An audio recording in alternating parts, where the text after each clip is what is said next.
అండి అందరికీ నమస్కారం. ఈరోజు మరొక మంచి వీడియోతో మళ్ళీ మీ ముందుకు వచ్చేసాను. మరి మైదా పిండితో అప్పటికప్పుడు మైసూర్ బొండంని ఎలా తయారు చేసుకోవాలి అనేది ఈరోజు మన వీడియోలో చూసేద్దాము. ఇలా చేసుకుంటే ఈ బొండాన్ని ఇలా ముక్క తుంచి నోట్లో వేసుకుంటే అలా కరిగిపోతుంది. అంత సాఫ్ట్గా ఉంటుంది. మరి దీనికి ఏమేమి కావాలి అనేది ఇప్పుడు చూసేద్దామా.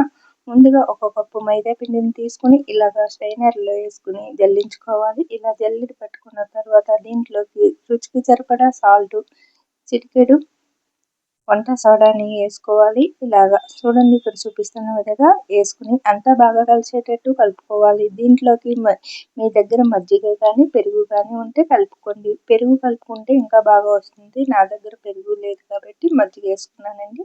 ఇలా మజ్జిగ వేసుకుని ఇలాగా సాఫ్ట్గా కలుపుకోవాలి. ఇక్కడ చూపిస్తున్న విధంగా కలుపుకున్న తర్వాత ఇలా బాగా మర్దన చేయాలి. ఇలా మనం ఎంత బాగా మర్దన చేస్తామో అంత బాగా మనకి సాఫ్ట్గా అనేది వస్తుంది ఈ బొండం అనేది. చూడండి ఇలాగా ఎక్కడ కూడా మనకి పిండి అనేది లేకుండా బాగా కలుపుకోవాలి. ఎక్కడైనా మనకి సరిగ్గా సాల్ట్ కానీ వంట సోడా కానీ మనకి వేసుకున్న పిండి కానీ కలవలేదు అనుకోండి, నూనెలో వేసినప్పుడు పేలుతాయి.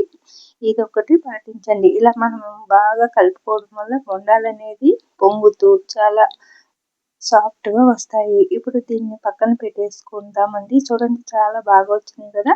ఇలాగ మరీ గట్టిగా కాకుండా మరీ పలచగా కాకుండా ఇలా చేసుకోండి. ఇలా చేసుకున్న తర్వాత దీన్ని పక్కన పెట్టి దీన్ని వేపించడానికి నూనె కావాలి కదా.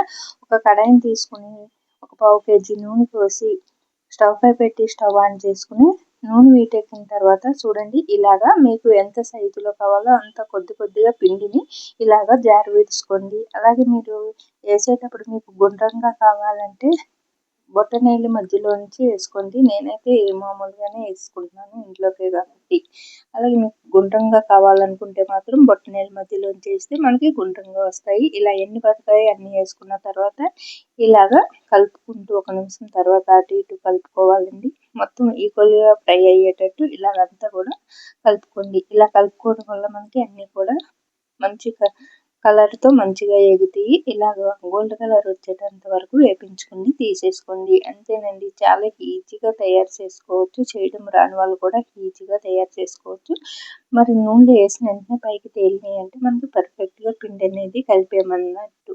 చూడండి చాలా బాగా పొంగినాయి కదా. ఇలా గోల్డ్ కలర్ వచ్చిన తర్వాత తీసేసుకోవాలి. ఇక్కడ చూపిస్తున్న విధంగా చూడండి ఇలా తీసుకుని మనం సైడ్ పెట్టుకుని మీకు చూపిస్తాను. అన్నీ కూడా వేగిన తర్వాత మీ దగ్గర ఉన్న మిశ్రమాన్ని మొత్తం ఇలా బొండాలలాగే వేసేసుకోండి. ఇది మార్నింగ్ టిఫిన్ కిందైనా తీసుకోవచ్చు, లేదా ఈవినింగ్ స్నాక్స్ కింద కూడా తినవచ్చు. చూడండి ఇప్పుడు మనకి మైసూర్ బొండం రెడీ అయిపోయింది. చాలా సాఫ్ట్గా ఇలా పట్టుకుంటేనే ముడుచుకుంటుంది.